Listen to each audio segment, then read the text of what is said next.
eu sempre digo que, querendo ou não querendo, você gostando ou não gostando de ciência, a gente hoje vive uma época em que a ciência vai determinar em grande parte o nosso futuro e a nossa qualidade de vida, seja ela boa ou ruim. Então essa palestra aqui é meio heavy, ela é meio pesada, assim, porque eu vou tocar em certos temas que não são muito agradáveis, mas que são muito importantes. Tá? Então, começando com um deles, vocês veem ali na tela, tá vendo a charge ali do Haroldo e do Calvin, eu não sei como é, Calvin e Haroldo, né? Então, tá ele dizendo assim, bom, primeiro vocês veem que tem uma árvore cortada, uma porção de latas de lixo no chão e tal, e ele está dizendo assim, às vezes eu acho que o sinal mais forte de que existe inteligência extraterrestre é que ninguém veio visitar a gente. Entendeu? Porque claramente o que a gente está fazendo aqui não tem nada de inteligente, né? Então, a palestra é mais ou menos sobre o que a gente está fazendo aqui e o que a gente pode fazer para mudar um pouco essa tendência. Tá? Então, eu vou começar falando de uma coisa que é super importante. Há 15 anos, se você parar para pensar, assim, há 15 anos atrás, ninguém tinha telefone celular, não tinha internet, não tinha e-mail, não tinha MySpace, não tinha Orkut, não tinha nada disso. Né? A vida era completamente diferente. Né? De repente, na década de 90, houve uma explosão digital, uma explosão dessa tecnologia de comunicação. Isso daí é uma terceira revolução, uma revolução que está transformando o mundo completamente. Hoje em dia, todo mundo tem, em princípio, né, tendo os meios, tendo acesso aos computadores, tem uma voz. Pode ser ouvido, pode criar um blog, pode discutir ideias com outras pessoas, pode entrar em outros blogs, fazer parte de discussões. Pode namorar com uma menina da China, ou ser namorado por um cara do Cazaquistão. Pode fazer isso tudo, ainda ao vivo, né, vendo, né, você pode usar o Skype, ainda ter uma conversa de vídeo com uma pessoa de um outro ponto do planeta. Isso daí está mudando profundamente a sociedade. Né? Que é uma coisa muito boa. Né? A gente está criando meios para que as pessoas possam ter acesso e uma voz nesse mundo em que todo mundo quer falar alguma coisa. Existe também um outro lado dessa conversa, né? Que é um lado que não é tão bom assim. Que é o seguinte, o acesso à informação também gera a possibilidade de que você tenha acesso ao que eu chamo de desinformação. Tá? Então, por exemplo, quando você vai na internet, tem trabalho de casa, tem que fazer uma pesquisa sobre o Platão, ou sobre o Aristóteles, aí você fala, Wikipédia, Platão, Aristóteles. Bom, Wikipédia é o máximo, né? É uma enciclopédia democrática, ela vai se consertando aos poucos. O problema com ela é que todo mundo pode editar a Wikipédia. Então eu poderia, por exemplo, entrar na página lá do Dante Alighieri, eu que não entendo muito sobre o Dante Alighieri, só um pouquinho, começar a falar, o Dante Alighieri gostava de futebol e de Guaraná.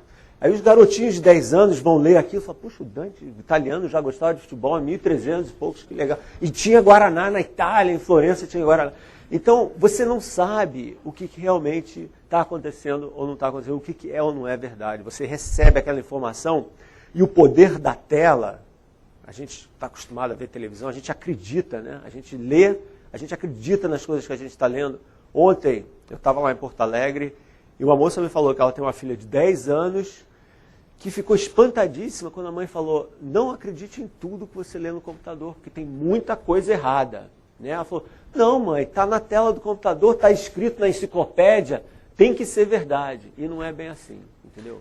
Fora isso, você tem também, obviamente, exploração de prostituição infantil, você tem grupos de discussão neonazistas, você tem células de terrorismo, se organizam através da internet. Então, obviamente, a internet ela é como toda a tecnologia na história, toda a nova tecnologia na história que tem uma repercussão social, tem o que eu chamo do lado luz e o lado sombra. Então as pessoas têm que saber disso, né? E têm que estar conscientes disso e não aceitar tudo o que está acontecendo na internet como sendo a verdade absoluta, porque realmente não é. Né? Isso é uma coisa. Outra coisa interessante é com o desenvolvimento da nanotecnologia. Nano não é de anão, se bem que vem parecido com isso, nano 10 a menos 9 metros, 1 bilionésimo de metro. Uma tecnologia que está tentando desenvolver estruturas cada vez menores, o que é ótimo, né? Eventualmente a gente vai poder carregar esse computador inteiro aqui no bolso, porque agora eles desenvolveram uma tela de plástico que você dobra. Tá? Então você dobra a tela do computador, você põe ela no bolso, aí você abre a tela e você como a tela pode ser dobrável, ela também pode ter o teclado, né? Então você vai embora com o seu computador, isso tudo vai ser portátil. Genial isso. Agora, a questão do virtual, né, com toda essa nanotecnologia, o desenvolvimento de tecnologias digitais, vai ficando cada vez mais difícil você distinguir o que é o real do que é o virtual. Se o seu contato com as pessoas é virtual, né, você, por exemplo, grupos de discussão por videoconferência, né, mês que vem eu vou dar uma palestra para a Universidade Federal, para os alunos de Física da Universidade Federal do Ceará, sentado na minha sala lá nos Estados Unidos, ao vivo. Eu vou ver eles vão me ver. Genial isso, né?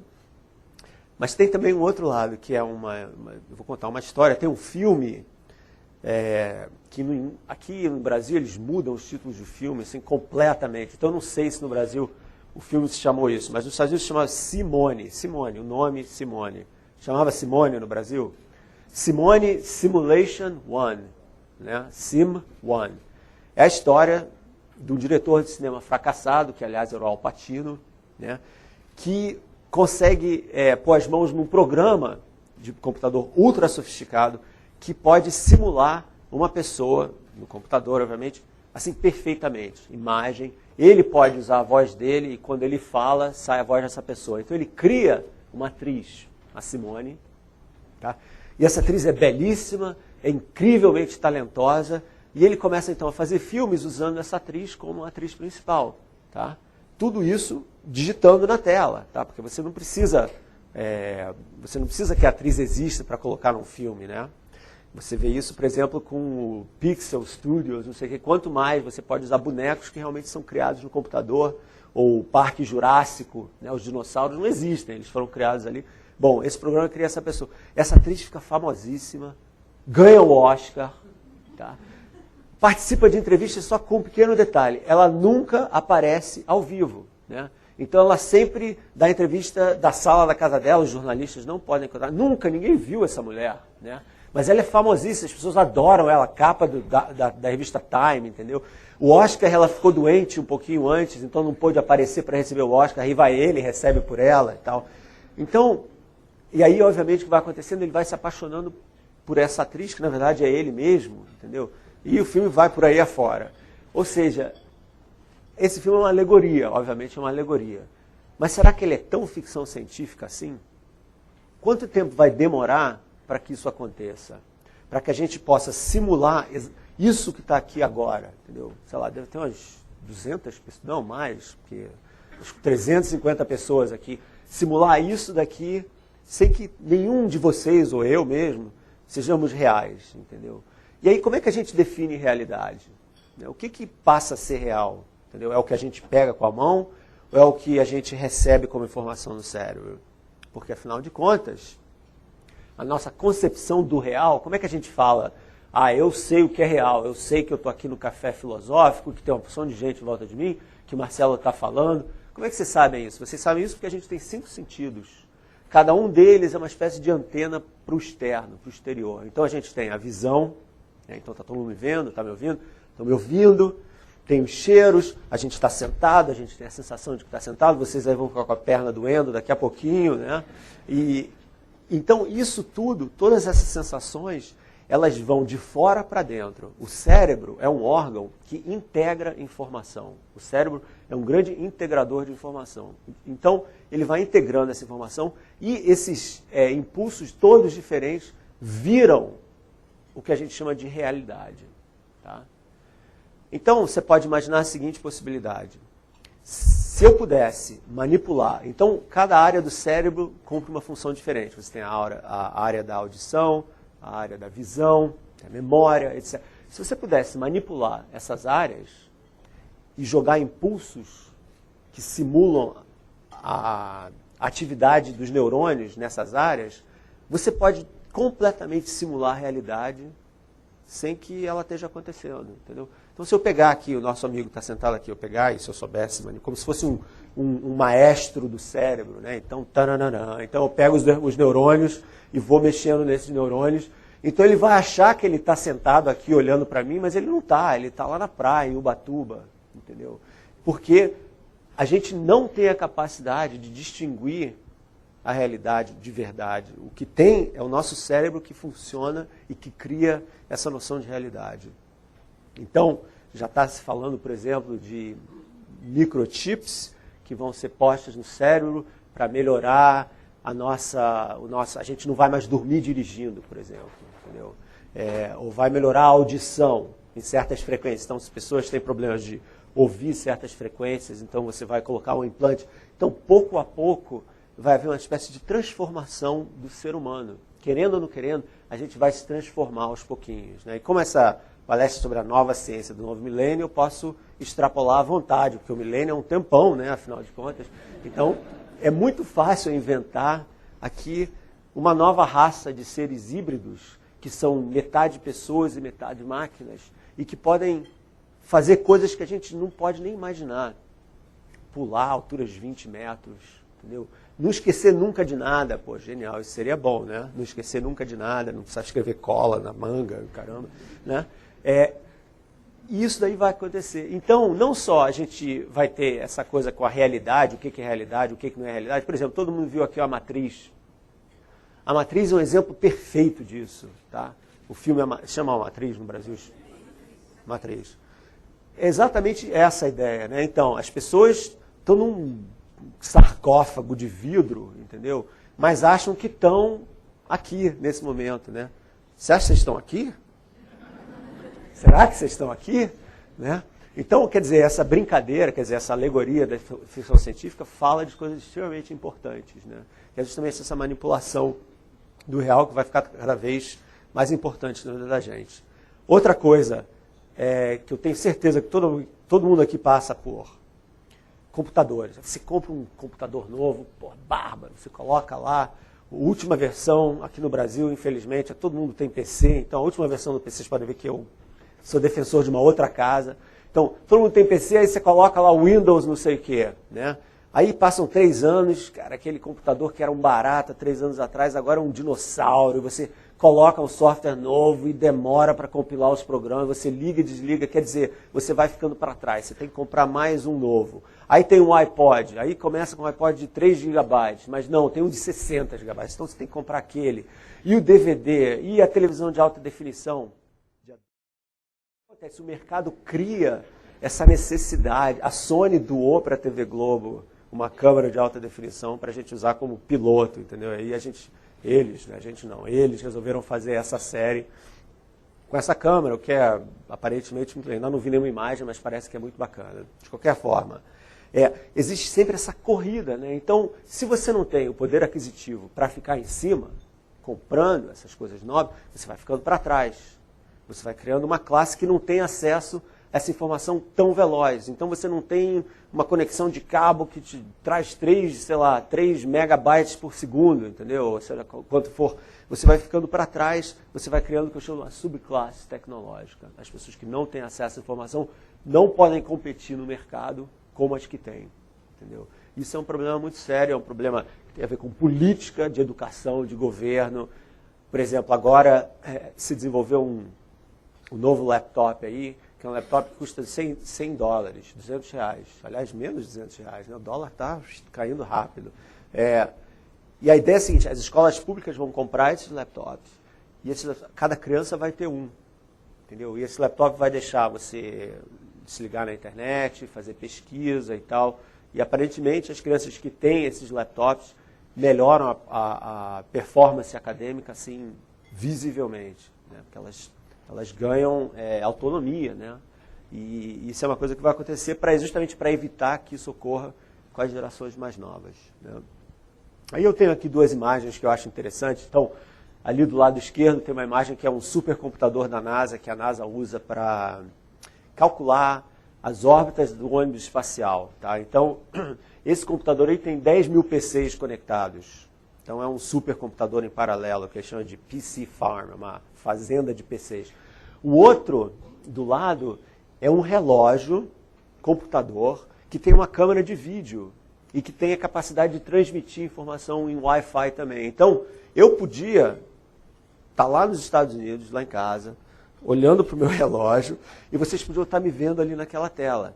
Mais legal ainda, em vez de me ver naquela tela, eles podiam construir uma imagem holográfica da minha pessoa, e eu ia estar aqui sentado nessa cadeira falando com vocês, como se eu estivesse mesmo aqui, entendeu? Só que se alguém viesse e me cutucasse, a mão ia passar direto, entendeu? Aquela coisa do primeiro filme do Guerra nas Estrelas, mas muito melhor. Aliás, aparentemente já é possível fazer esse tipo de conferência virtual por holograma com uma qualidade bastante razoável. Então, eventualmente, a gente não vai mais ficar viajando 10 horas de avião para fazer isso, né? E você fala, mas e o contato pessoal? Você perde alguma coisa com isso, né? Mas, em princípio, eu também vou poder estar vendo as pessoas à minha volta, né? Bom. Ok. Agora eu queria tocar em 3 assuntos diferentes que são extremamente importantes, que têm a ver com o futuro da nossa sociedade e como que a ciência tem influência nisso e como que as pessoas podem agir nesse espaço. Então, o primeiro eu queria falar sobre genética, né? Engenharia genética. Hoje a gente vive uma realidade completamente diferente também de 15 anos atrás, né? Hoje, então, alimentos transgênicos, né? Todo mundo fala em soja transgênica, milho transgênico.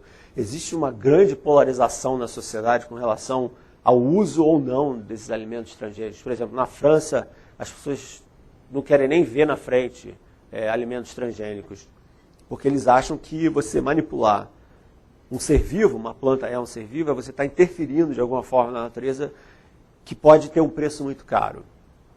Por outro lado, você tem o seguinte, você tem um alimento transgênico que é mais resistente às pragas, né? E que tem uma produtividade maior, é uma coisa muito boa, porque você produz mais desse alimento, quando você produz mais de alguma coisa, os preços caem, então esse alimento fica mais acessível, as pessoas podem comer e a gente pode então aliviar um dos grandes problemas da humanidade, que é a fome, né? Na Universidade de Cornell, nos Estados Unidos, eles fizeram uma experiência com o milho transgênico. Eles cresceram o milho transgênico num pedaço de terra e existe a borboleta monarca lá nos Estados Unidos, né, que é assim, um grande símbolo ecológico dos Estados Unidos, eles adoram essa borboleta. E essa borboleta monarca, a larva da borboleta monarca, se alimenta do pólen do milho, tá? E essa experiência mostrou o seguinte, que quando as larvas se alimentam do milho transgênico, elas morrem muito mais do que quando se alimentam de milho. Então tem uma incidência de mortandade, uma mortandade muito maior quando elas comem o milho transgênico. Isso daí é um problema, porque os passarinhos que comem as larvas e as borboletas, os sapos, os lagartos, etc., não têm mais a comida, entendeu? E se eles não têm mais a comida, então eles morrem também. Então você, em princípio, pode criar uma espécie de efeito bola de neve, entendeu? Uma reação em cadeia, em que você manipula o equilíbrio ecológico de uma certa região, e daí você pode criar problemas que vão se espalhar para uma região muito maior, tá?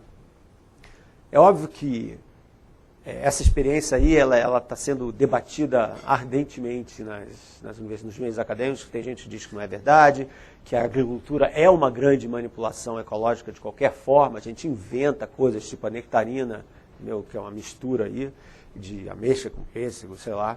E isso daí já acontece há muito tempo. A diferença é que essa manipulação nova, ela está ocorrendo ao nível genético. Então você realmente está criando um novo tipo de ser vivo, vamos dizer assim, entendeu? Uma coisa um pouco mais profunda. E que, obviamente, não fica só nas plantas, que vai para os animais também. Então, hoje em dia, se você tem um touro, que é um touro vencedor, campeão aí, você pode, então, clonar esse touro para ter vários touros campeões, né? Isso daí, então, é bom para aprimorar a espécie dos touros campeões e as vacas que dão mais leite. E tem a ovelha também, né, a Dolly e várias outras, etc. E esses animais clonados podem ser comidos sem o menor problema, porque eles são realmente cópias genéticas idênticas do original, né? Aí você fala, mas e os seres humanos? Será que a gente também pode ser clonado? Ainda não, tá? Mas é uma questão de tempo. Tá? É uma questão de tempo. Tem um cientista louco aí, italiano, que está escondido num navio, pelos mares, porque nenhum país permite clonagem, então ele fica pelos mares, assim, e esse cara quer ser o primeiro a clonar. O coreano lá que forjou os dados, né, perdeu a cátedra e foi preso, etc., por fraude, mas é uma questão de que, em ciência, quando você pode fazer alguma coisa, em geral você faz aquela coisa, entendeu? Né? Existe uma grande diferença entre você poder fazer e você dever fazer. Tá? E a grande maioria dos cientistas é radicalmente contra a clonagem de seres humanos, tá? Porque ela não tem o menor benefício médico. Se você é um casal que não pode ter filhos, existem várias outras formas de você ter um filho, e você ter um filho que é a sua cara é uma maldição para a criança. Já pensou, cara? Você crescer e falar, mas sou eu de novo, né? É uma coisa horrível. E o garoto vai ficar olhando para o pai, sabe? É um crime assim, horroroso. Então, obviamente, clonagem de seres humanos é uma péssima ideia, tá? Mas você pode então pensar, bom, tá bom, a clonagem pode não acontecer, mas e se eu quiser fazer uma pequena manipulação genética no embrião e tal, de modo que o meu filho seja assim, campeão de vôlei, tenha um QI altíssimo e seja um cara bárbaro, não sei, que todo mundo gosta, a minha filha vai ser uma violoncelista assim, famosa primeiro. Quer dizer, isso vai ser possível? Talvez, né? Muito provavelmente sim. Ou você quer ter uma mascote, mas você não quer ter nem cachorro nem gato, então você faz um cagato, entendeu? Você mistura o cachorro com o gato, sabe? Ou você faz uma coruja, que é, sei lá, metade coruja, metade raposa, entendeu? E você vai, então você coloca a fichinha na máquina de fabricação de mascotes e pronto, sai ali o seu babyzinho, entendeu? Isso daí é ficção? É e não é, entendeu? Isso eventualmente vai acontecer. A gente vai poder, por exemplo, um geneticista americano misturou um vagalume com uma minhoca. Tá? Então, o que aconteceu? A minhoca brilha no escuro. Tá legal? Então, quando você vai pescar com essa minhoca, é um grande sucesso, entendeu? Mas agora imagina se você inventar um ser humano que também brilha no escuro, tá? Talvez seja sucesso em discoteca, na balada e tal, mas eu acho meio complicado isso, entendeu? E são coisas que podem e eventualmente vão acontecer. Ou, um aspecto mais sombrio dessa história, você cria um exército de soldados que tem força física 20 vezes maior do que a nossa, que são treinados assim, lá dentro da cabeça deles, para matar sem a menor piedade, entendeu? Então você cria um exército assassino, e você então começa a pensar num outro livro de ficção científica bem antigo, chamado Admirável Mundo Novo, do Aldous Huxley, né, que fala dos alfa, dos betas, dos gamas. Então você tinha uma sociedade dividida por seres que tinham um código genético diferentes. Então os gama eram aqueles que apertavam o parafuso só e estavam felizes fazendo isso, que essa daí era a existência deles. Aí, mas os alfas eram os líderes, né, aquela coisa. Então você cria essa separação na sociedade. Esses livros são todos assim contos de precaução, vamos dizer assim. São histórias com uma moral que falam: cuidado com o que vocês têm na mão, porque mesmo que vocês tenham o poder de fazer isso tudo, vocês têm que ter o refinamento, a sofisticação moral e ética para saber o que vocês estão fazendo.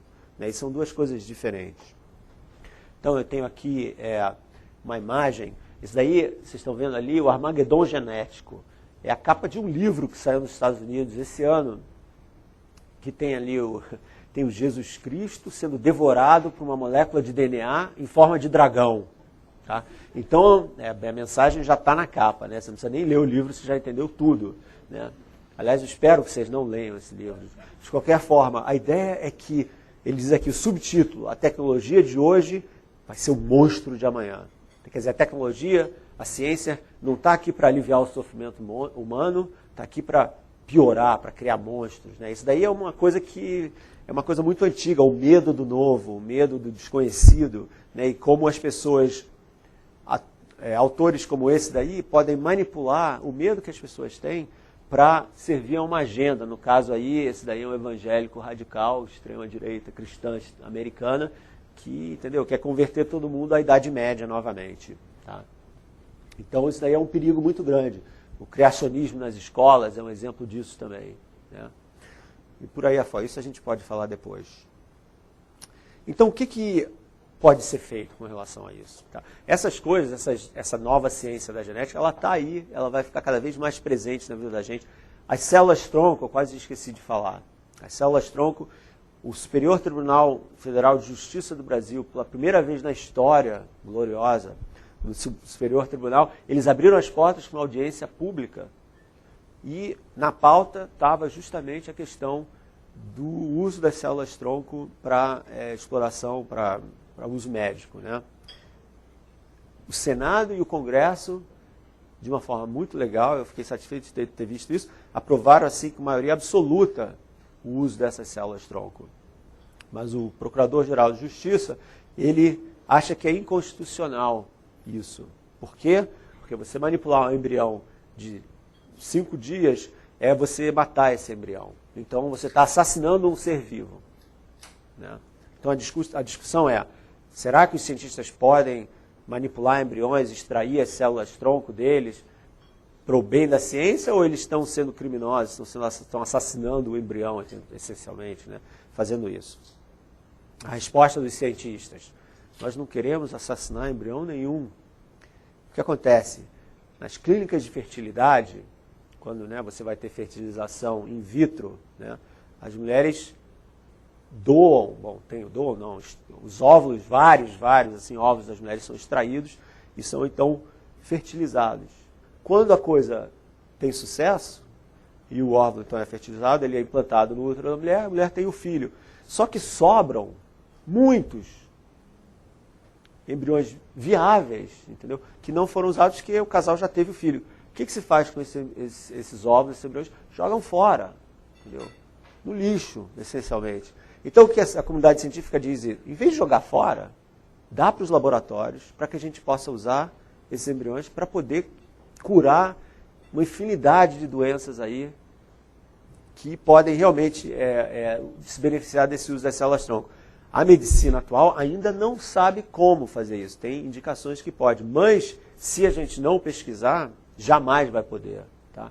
E você tem diabetes, mal de Parkinson, problemas na coluna, o que matou o super-homem, o Christopher Reeves, por exemplo, né? O dano na medula.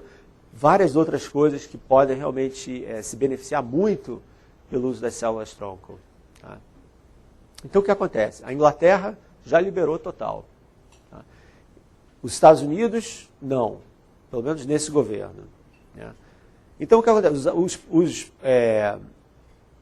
Os Estados Unidos não liberaram o uso das células-tronco com verbas federais de pesquisa, mas se você tiver um laboratório privado, você pode ir lá e fazer a pesquisa que você quiser com aquele laboratório. Então é óbvio que já está sendo feito, e está sendo feito na Inglaterra, e na Coreia, e no Japão, e na Alemanha. Então, se não é feito aqui, vai ser feito em outros lugares. O que acontece? A gente fica para trás. Né? Então, a pesquisa científica, ela tem que ser vista com muito cuidado pelos governos. O governo tem que ser informado. Mas quem que escolhe os governos? São vocês, são as pessoas, é a sociedade. Se a sociedade não tiver a menor ideia do que é célula-tronco, como é que ela vai eleger um político que vai poder definir ou né, representar essa opinião lá na frente com o seu voto?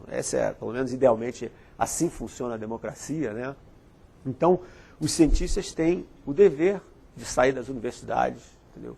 E vir falar com as pessoas sobre essas coisas. Né? E cada vez mais isso vai ficando importante. Né? Por exemplo, esse daqui era o tema principal, né, desse ciclo, né, o aquecimento global. Outros cientistas vieram antes de mim falar sobre isso. Né?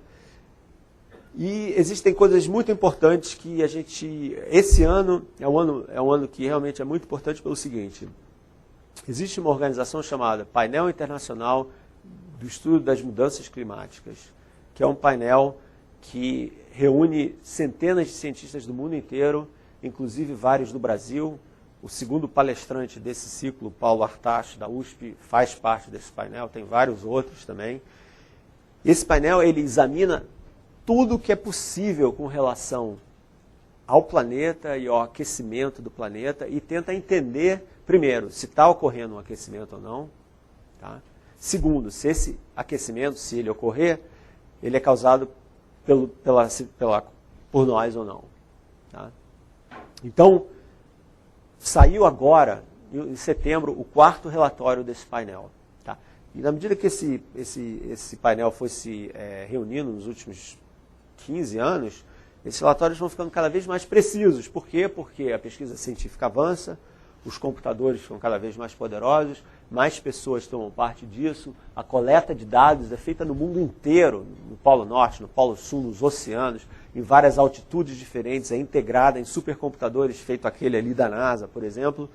E eles chegaram a 2 conclusões que eu acho que são absolutamente fundamentais e que todo mundo tem que saber. Primeiro, que não há a menor dúvida de que o aquecimento global é uma realidade, ou seja, o planeta está mesmo ficando mais quente. Então, é uma flutuação? Não é uma flutuação. Dos últimos 12 anos, 11 foram os mais quentes desde 1850. Isso não há estatística que aguente, entendeu? Então, o que está acontecendo é que o planeta está, sim, ficando mais quente. Tá? Isso daí...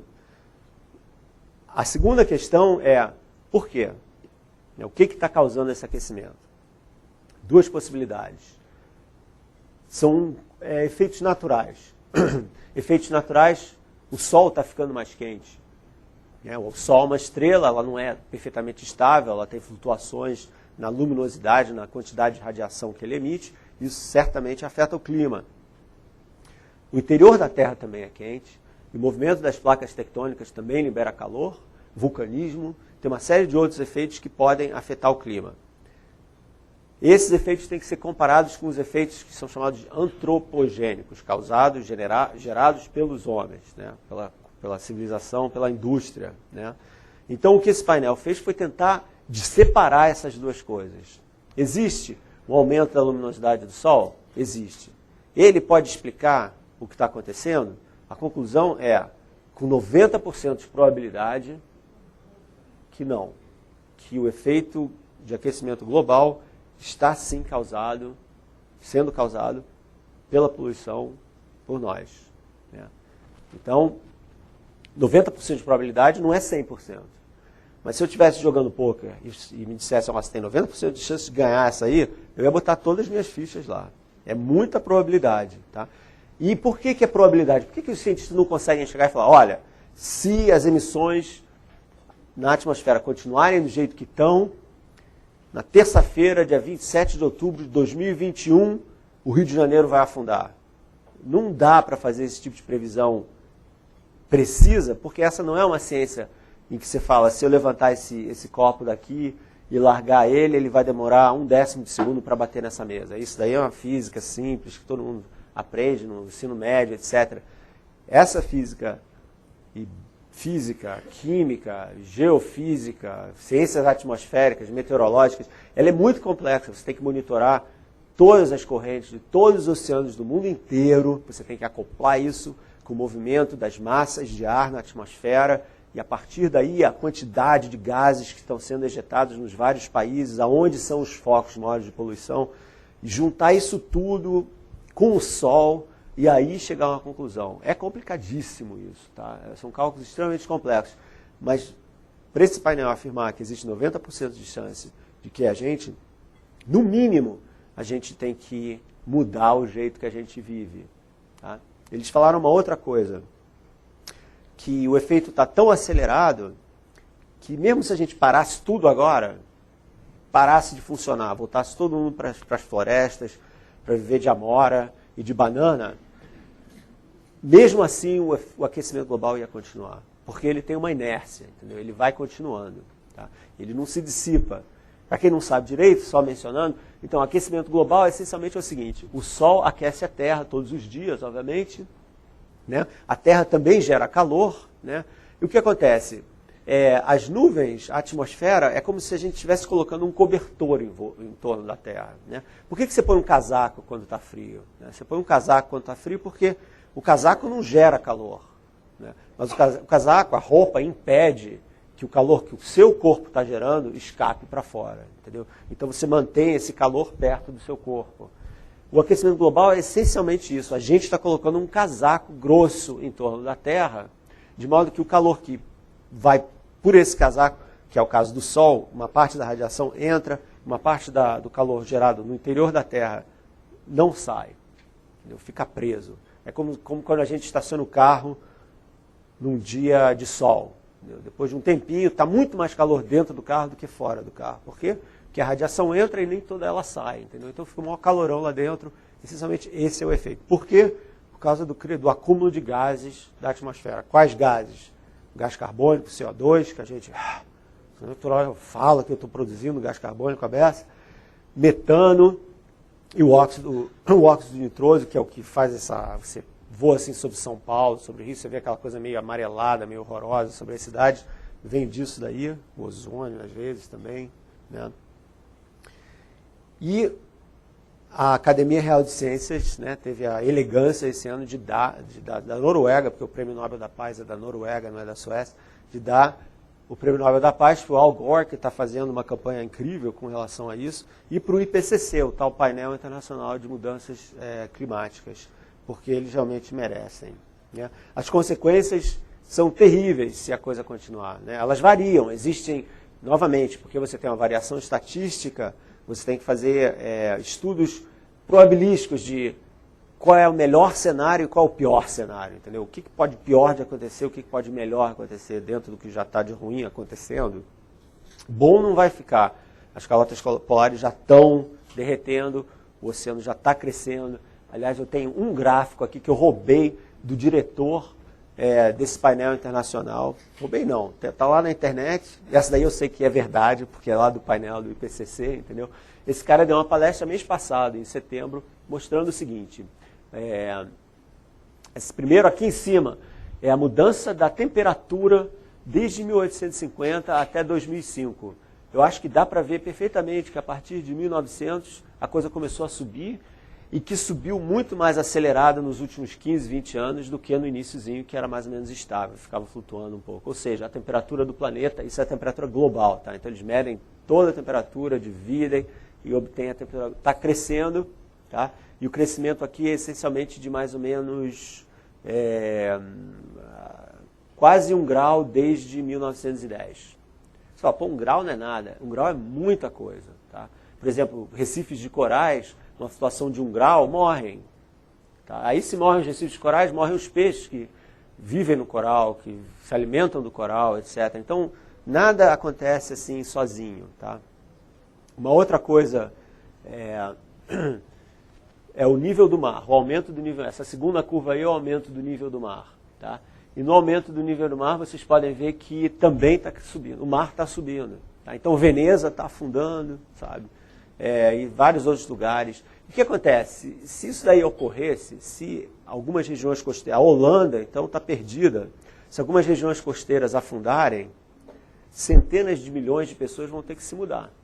Vão ter que sair do lugar onde eles moram para ir para outros lugares. Isso daí vai criar uma migração em massa que vai desequilibrar completamente a situação urbana do planeta, econômica, vai ser um maior caos. Né? E vai acontecer, se continuar do jeito que está, vai acontecer. Entendeu? Porque esses lugares vão embora. Tá? Então, o mundo que vai existir em 2070 vai ser um mundo muito diferente do que é hoje, né? Por vários motivos. E esse último gráfico daí é a quantidade de degelo da calota polar no norte, no Polo Norte, e também mostrando a perda de gelo como função do tempo. Então, vocês vão ver que a quantidade de superfície gelada está ficando cada vez menor. É isso que esse gráfico aí mostra. A quantidade da superfície congelada, no finalzinho, nos últimos 10 anos, 15 anos, tem uma queda assim, isso daí é em milhões de quilômetros quadrados. Tá? Então tem uma queda de mais ou menos 8 milhões de quilômetros quadrados. O que é 8 milhões de quilômetros quadrados? Brasil. Então o Brasil derreteu lá no Polo Norte. Tá? Então está acontecendo. Eu queria dar boas notícias, mas a boa notícia é que a gente está começando a falar sobre isso. Eu acho que isso daí já é uma boa notícia, porque antes a gente nem isso estava fazendo, né?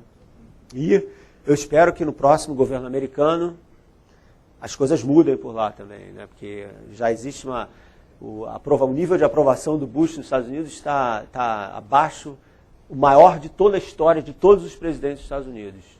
Só o Nixon, logo antes dele né, ser chutado para fora, essencialmente, estava tão ruim. Okay? Então, obviamente, nem os republicanos estão gostando do que esse cara está fazendo. Bom, Agora eu vou pegar um pouco mais leve, falar de outras coisas. A conferência antes da minha aqui, que foi do Augusto Daminelli, que é um professor da USP, um astrofísico muito, muito bom, muito competente, e ele falou sobre a busca por outros sistemas solares. Ou seja, a questão dos ETs, né? Por incrível que pareça, não é só em Hollywood que tem ET ou que as pessoas pensam em ET. Hoje em dia, ou sei lá, na Chapada Diamantina também, muita gente vê ET. Em geral, depois de beber 12 garrafas de cerveja, fica... Olha as luzes, eu estou vendo as luzes, né? Dá para ver tudo, né? Então, os cientistas também estão muito interessados. As pessoas acham, pô, cientista é um saco mesmo, né? Esses caras não acreditam em nada, né? Não acreditam em alma, fantasma, ET. Não é que a gente não queira acreditar. Eu adoraria, o Carl Sagan, né, um outro que dedicou a vida inteira dele a justamente essa questão da vida extraterrestre. Ele adoraria ter conversado com o ET, entendeu? Mas é que realmente não aconteceu, entendeu? Não existe absolutamente nenhuma prova concreta de que nós fomos visitados por seres inteligentes extraterrestres, tá? Teve um livro aí de um cara chamado Eram os Deuses Astronautas, que talvez as pessoas da minha idade se lembrem. Esse cara está na prisão agora por fraude, o Eric von Däniken, porque ele inventou, distorceu que as imagens nos templos dos Incas e nas pirâmides egípcias como que os seres humanos podem construir pirâmides há tanto tempo atrás, alguma tecnologia avançada deve ter ajudado eles, e na verdade não precisa de nada disso. Tá? Teve um cientista, até teve um documentário da BBC mostrando como você constrói uma pirâmide do Egito com a tecnologia dos egípcios. Demora. 200 mil escravos. É muita gente, mas não é impossível, é possível. Os seres humanos, a gente tem mania de achar que as pessoas no passado eram burras, que nós é que somos inteligentes. Quanto mais para trás no tempo, né, mais burros eles eram. E não é nada disso, eles eram tão inteligentes, tão criativos quanto nós somos. Né? O contexto é que era diferente, o contexto histórico era diferente, as ferramentas que eles tinham eram diferentes, mas a criatividade deles era enorme, entendeu? Então a gente não pode desmerecer os nossos antepassados assim. Então uma história engraçada, voltando na questão da internet, né? Ali no lado direito ali da tela, o que é aquilo ali? Aquilo ali, se você for no Yahoo, sei lá, e procurar no Google, procurar autópsia de ET, ok? Você vai bater num filme, um vídeo. Opa, filmaram é porque é verdade, entendeu? É um documentário, né? Todo mundo que documentário é verdade, né? Não é verdade. Documentário não precisa ser verdade, né? A gente pode até falar depois sobre um que eu tenho assim, estou preocupadíssimo com isso, porque todo mundo adora esse filme e o filme é um desastre. Qual é o documentário que eu estou falando? Esse aí, tá? Quem somos nós? Agora parece que tem o número 2 também. Depois a gente fala só. Alguém me pergunta aí, mas por quê? Entendeu? Mas voltando aqui aos ETs, essa biópsia aí é o seguinte, a história é, 1947, 2 anos depois do final da Segunda Guerra, os russos estavam explodindo as bombas atômicas deles, a Guerra Fria estava começando. Tá? 1947, segundo a história, no deserto do Novo México, lá em Roswell, uma espaçonave é abatida por um caça americano, tá? A espaçonave cai e eles pegam o ET, e aí essa imagem daí é dos médicos americanos fazendo a autópsia no ET, que caiu em 1947. Tá? Agora, para pensar um pouco sobre o que isso significa. Tá? Olha o nosso sistema solar. Tá? Nosso sistema solar, tirou o coitadinho do Plutão lá, mas nós temos Mercúrio, Vênus, a temperatura na superfície de Vênus, 450 graus. Esse é o aquecimento global mesmo, sem civilização, tá? E tem um efeito assim absolutamente terrível. E também é cheio de enxofre, entendeu? Então, Vênus, que é a deusa da beleza, né, aquela estrela d'alva, é o inferno em temperatura e cheiro, né? Cheira igual ao inferno. Então não tem nada de estrela d'alva, mas de longe no céu é aquela coisa bonita, poética e tal, tá perto do sol, né? A deusa da beleza. Você vê como a gente se ilude, né? Mas é uma ilusão bonita, lírica. Essa vale, entendeu? Essa vale, poesia vale, né? O que não vale é desinformação, né? Bom, Marte, se tiver alguma vida lá, é muito primitiva, né, tipo bactéria, unicelular, se tiver. Né? Os outros planetas provavelmente não tem. Tá? Júpiter, Saturno, Netuno, Urano não tem nem superfície, eles são planetas gasosos. Você não pode pisar na superfície de Júpiter, você afunda, porque ele é um gás, é uma bola de gás assim condensado. Só no centro de Júpiter, dos planetas maiores, é que você então começa a ter uma densidade maior, ele fica mais duro e tal. Tá? Nas luas, talvez, tem uma lua aí de Júpiter chamada Europa, que parece que tem um oceano submerso embaixo de uma calota de gelo de 2 km de espessura. Tá? Coisa muito louca, né? Você imagina uma lua em Júpiter, a temperatura fora é de menos 200 graus. Menos 200 graus. Então você tem o planeta inteiro é uma calota de gelo, mas abaixo dessa calota de gelo você tem um mar. Tá? Como é que os caras sabem disso? Né? Ninguém foi lá com uma broca, fez um buraco, mas essa missão está planejada. Né? Vai ter uma sonda que vai com uma broca fazer um buraco na Europa, na lua de Júpiter, para exatamente examinar essa, porque água e vida são amiguinhos. Né? Então, sempre que você quer procurar por vida, pelo menos a vida que a gente conhece, você procura por água. Água salgada, então, é uma maravilha. Né? Por que tem água num planeta tão gelado? Porque ele está tão perto de Júpiter que a gravidade de Júpiter deforma esse planeta como se fosse assim uma bola de massa, entendeu? E esse atrito aquece o interior do planeta e faz com que essa água fique, então, líquida. Tá? Como é que a gente sabe disso? Porque você pode medir o período orbital do planeta, você pode medir o campo magnético do planeta, você pode medir a densidade do planeta, a massa do planeta, e tudo casa para que isso seja, então, um planeta feito de água, que é uma coisa assim incrível, uma caixa d'água espacial, essencialmente. Mas fora ela, não tem. Então, o nosso sistema solar, nós somos únicos, extremamente preciosos. Essa história, eu garanto para vocês que não é só nossa. A vida é muito rara. Tá? A vida inteligente, então, nem se fala. Tá?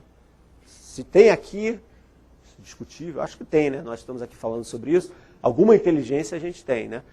Mas ela é muito rara. Okay? Mas vamos supor, a nossa galáxia, eu não falei nada sobre o universo, galáxia, estava falando um pouquinho. O Sol é uma estrela bastante comum, tá? E a gente mora numa galáxia chamada Via Láctea. Todo mundo sabe disso? A Via Láctea tem mais ou menos 300 bilhões de estrelas. 300 bilhões de estrelas, tá? É a população inteira dos... Não, que isso. 300 bilhões de estrelas são qual a população do mundo? 6 bilhões. Então são 50 vezes mais do que a população do mundo, tá? É uma estrela. Cada estrela, a gente agora sabe disso, vocês estiveram aqui na palestra do Augusto, da Minelli, no dia 23, a maioria das estrelas tem planetas girando em torno delas. Que é uma coisa que a gente há 10 anos não sabia. Isso é uma novidade. A gente achava, né? Porque por que o Sol tem que ser tão especial assim? O Sol não é. Então, as estrelas têm planetas. Então, isso significa que na Via Láctea tem trilhões e trilhões de planetas. E luas, né? A gente tem 8 planetas no Sistema Solar, tem mais de 60 luas no planeta solar. Então, não é só em planeta, tem lua também que pode ter vida.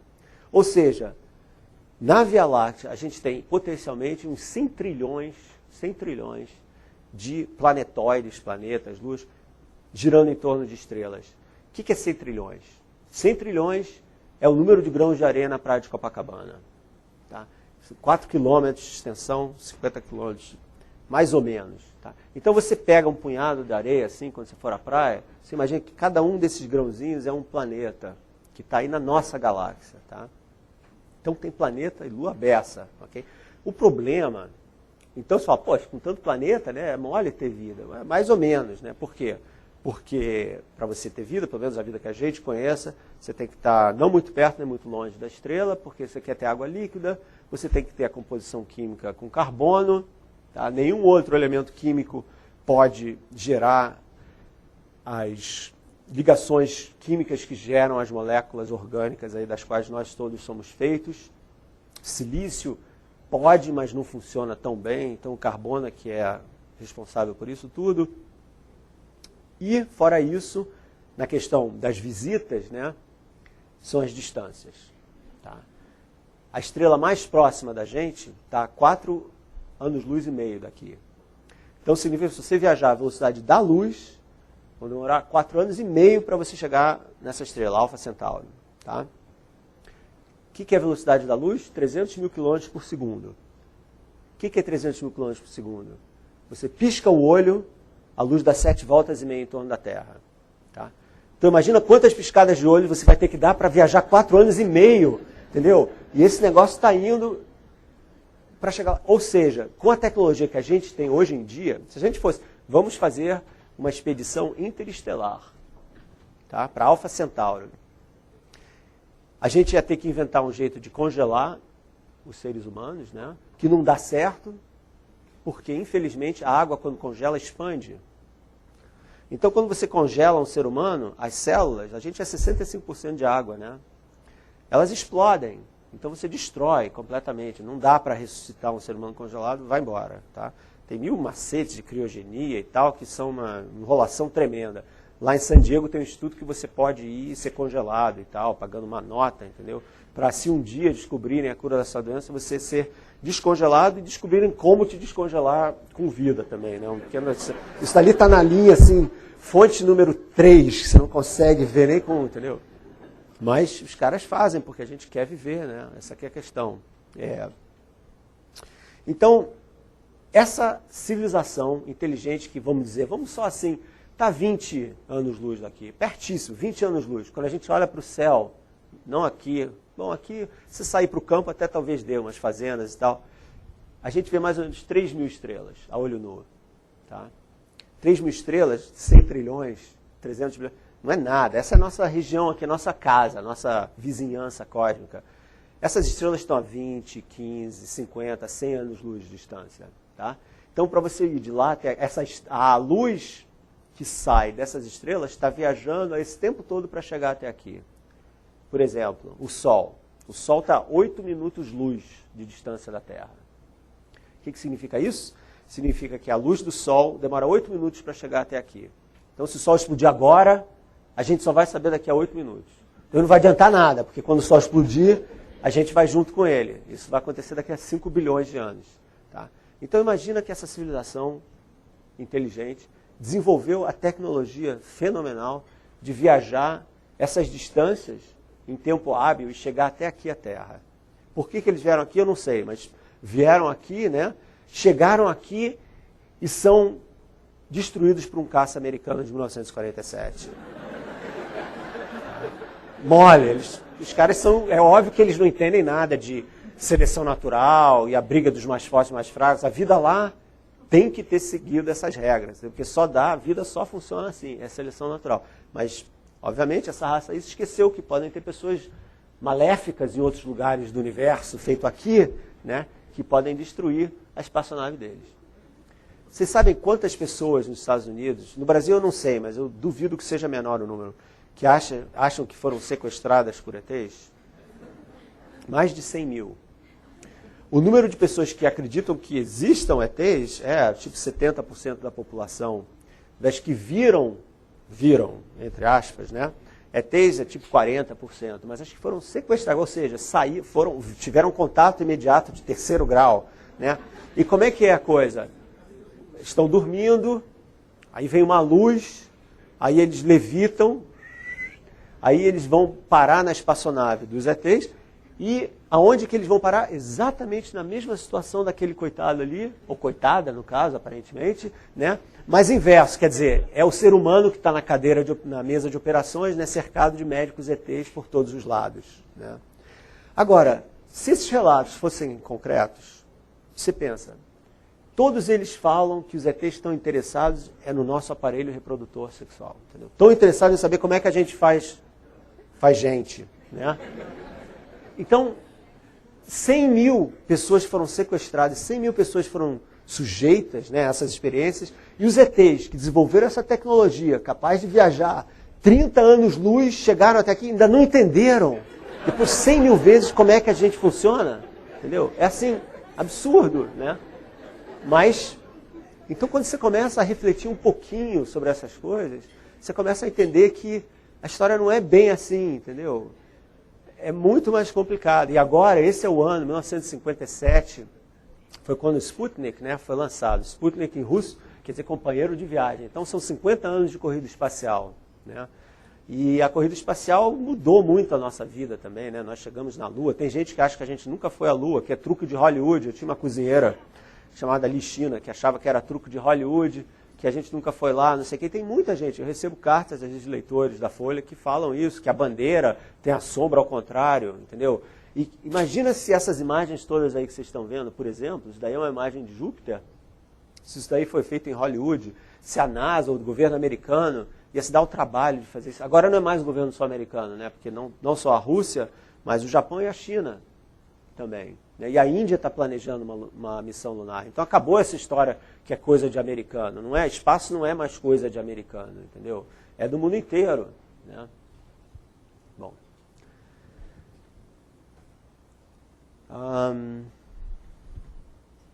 Ok. Falar mais um pouquinho sobre outras questões importantes. Falamos de poluição, falamos de genética, falamos de ET. Fala um pouco sobre a visão cósmica moderna. Né? Se você para pensar como nós hoje vemos o mundo, a nossa visão de mundo, o que a gente chama da nossa cosmologia, é completamente diferente da cosmologia de uma pessoa do século XVI, do século XVIII e até mesmo do início do século XX. Tá? No século XVI, 1500, quando o Cabral chegou aqui, 1500, como é que era o universo para o Cabral? Tá? E para a moçada? Né? Era um universo que tinha a Terra no centro, imóvel. A Terra era o centro de tudo para o Cabral, entendeu? E para o Colombo, e para todo mundo. Né? Aí, em 1543, o Copérnico publicou um livro que muito pouca gente leu, e que ele tira a Terra do centro e coloca o Sol. O Sol passa a ser o centro. Isso daí causou uma crise existencial profunda nas pessoas. Tá? Porque você destrói a ordem cósmica. Tudo fazia sentido. A igreja tinha abraçado essa visão da Terra ser o centro. A Terra era o centro. Em volta da Terra tinha corrupção, decadência. Tudo que mudava, se transformava, era aqui perto da Terra. Mas a Lua, os astros, os céus eram perfeitos, feitos de uma quinta essência chamada éter. Né? A quinta essência é o éter, daí que é uma substância eterna, daí que vem eterno, éter, que não se transforma. Né? E lá fora, nesse universo cebola, né, que você tem a Terra no centro, tal, os planetas, tinha as estrelas, e em volta das estrelas, Deus, a esfera de Deus. Então, Deus ficava lá longe, né? E a gente tinha então que ascender aos céus para atingir esse estado de graça. E no centro, no coração desse universo medieval, que aliás é retratado de uma forma muito clara na Divina Comédia, do Dante, que eu conversei logo no início. Nesse universo medieval, o centro do cosmos, o centro de tudo, o centro da Terra, quem que morava lá? O diabo. Então o inferno era o centro da Terra. Então, e estava muito mais perto da gente do que Deus lá longe. Então era muito mais fácil você cair em tentação, né, do que você subir e ascender em graça para os céus e tal. Existia uma ordem, entendeu? Um verticalismo muito claro, as pessoas se guiavam por isso, fazia parte. De repente, quando o Sol vira o centro, a Terra vira só um planeta, ninguém sabia mais onde estava, o que fazer. A igreja, obviamente, se sente ameaçada, essa é uma história longa que não dá tempo de contar aqui. Mas o que vai acontecendo é que uma mudança de visão cósmica muda a maneira das pessoas de pensar sobre o mundo, né? Mas o Sol vai embora, mas pelo menos o Sol era o centro, a Terra estava ali, era um planeta, só tinha o nosso sistema solar. Aí no século XIX, com os telescópios avançando, você viu que não é nada disso. Né? Existem várias nebulosas espalhadas pelo universo, tal, feito essas que vocês estão vendo aí, tá? Mas elas faziam parte só da nossa galáxia. Se falava da nossa galáxia. A Via Láctea era a única galáxia que existia até 1924. Se achava que só existia uma galáxia no universo. Pô, 1924 não é tanto tempo assim, né? Só existia uma galáxia no universo. Aí, em 1924, um cientista americano, Edwin Hubble, descobriu que não é nada disso, que existem bilhões, centenas de bilhões de galáxias por aí. Aí, depois, em 1929, ele descobre que não só existem essas galáxias todas, mas elas estão se afastando umas das outras. Então, o universo deixa de ser uma coisa estática para ser uma coisa dinâmica, sempre em transformação, crescendo, crescendo, crescendo. As distâncias vão ficando maiores, a nossa galáxia vai se isolando das outras, então a gente fica cada vez mais sós, né, nesse mundo. As estrelas, se descobriu que elas nascem, vivem e morrem. Tá? Então, ali do lado esquerdo é uma nuvem onde tem estrelas nascendo. Tá? As estrelas ali estão nascendo. Do lado direito é uma estrela que morreu. Quando uma estrela morre, ela explode. Tá? Uma estrela essencialmente é feita de hidrogênio, que é o elemento químico mais comum que existe no universo. Tá? 74% de toda a matéria do universo é hidrogênio. 75%. 24% é hélio, que é o próximo elemento. Lembra da tabela periódica? Hidrogênio, 1 próton, hélio, 2 prótons. 24% é o hélio. O último 1% é que é carbono, nitrogênio, oxigênio. Então a nossa matéria aqui, que é importante, né? Para um astrofísico, o universo é essencialmente hidrogênio e hélio. O resto é detalhe. Mas a estrela, ela é capaz, ela é a grande alquimista cósmica. Todo mundo aqui deve ter se perguntado um dia, espero, de onde que vem a matéria que faz tudo? Que, aliás, é o tema da nova série do Fantástico. De onde vem a matéria que faz tudo? O carbono, o ouro, a prata que a gente usa nas joias. Todos esses elementos químicos são forjados nas estrelas. Tá? As estrelas são os grandes alquimistas. Elas conseguem, de verdade, transformar os elementos químicos dos mais simples até o urânio, o plutônio, os mais complicados. Quando que isso acontece? Quando elas explodem. Estão vendo as cores diferentes ali em volta da estrela? Cada corzinha daquelas é um elemento químico diferente. Quando uma estrela explode, ela espalha esses elementos químicos pelo espaço. E eles vão sendo assim, feitos umas sementes, vão se espalhando pelo espaço. Se tiver uma outra nebulosa de hidrogênio no caminho deles, eles vão então semear essa nebulosa de hidrogênio com carbono, nitrogênio, oxigênio. Foi isso que aconteceu há 5 bilhões de anos, quando o Sol e o Sistema Solar apareceu. Há 5 bilhões de anos explodiu uma estrela perto da nebulosa, de uma nebulosa que virou o Sol, e os elementos químicos dos quais nós somos feitos, todo o carbono, ferro, etc., tudo isso veio dessa estrela que morreu. Então, quando se fala poeira das estrelas, né, é porque não é só uma imagem que é poeticamente muito bela, mas ela é real, ela é a nossa ciência moderna. Então, a gente descobriu hoje que nós somos não só integrantes do universo em expansão, universo dinâmico, mas que nós somos feitos da mesma matéria que as estrelas são feitas. Então, para mim, isso dá um senso de unidade cósmica muito grande. Né? Nós não somos tão diferentes assim, essencialmente, do resto do universo. Nós somos realmente parte desse universo. Né?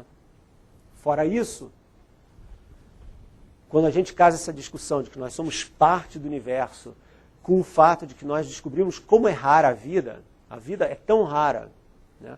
Nós temos que desenvolver uma nova maneira de se pensar sobre o mundo. Nós, moralmente, nós somos tribais, entendeu? Somos tribais. Nós pensamos essencialmente do mesmo jeito que os homens das cavernas. O que é meu, o que é teu, e se o teu é melhor que o meu, eu vou pegar porque eu quero para mim, entendeu? E se você não me der, eu vou bater em você ou vou matar você. Né? Eu vim de Porto Alegre ontem e você anda nas ruas e você sente aquela tensão entre o pessoal do Grêmio e do Internacional, entendeu? É uma coisa de tribo, Né? Eu, quando cresci no Rio, eu era fluminense doente, então Fla-Flu, cara, era um risco de vida ali que a gente passava, entendeu? Porque a gente é tribo mesmo. Infelizmente, ou felizmente, a ciência moderna está mostrando que essa mentalidade tribal vai acabar com a gente.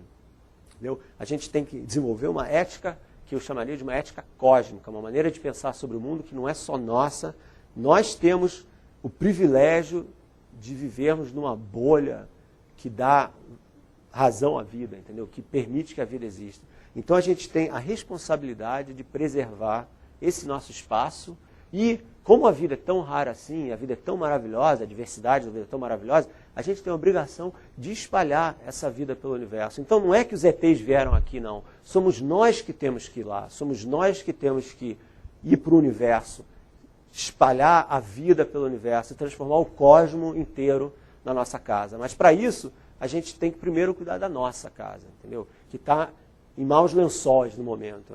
Então a minha mensagem para vocês é essa, entendeu? Essa nova ciência do novo milênio, ela requer uma nova maneira de se pensar sobre o mundo, em que a gente tem que deixar essas diferenças tribais de lado e pensar no mundo como um todo. Porque essa é a nossa casa, ela é rara e nós temos que preservar ela a todo custo.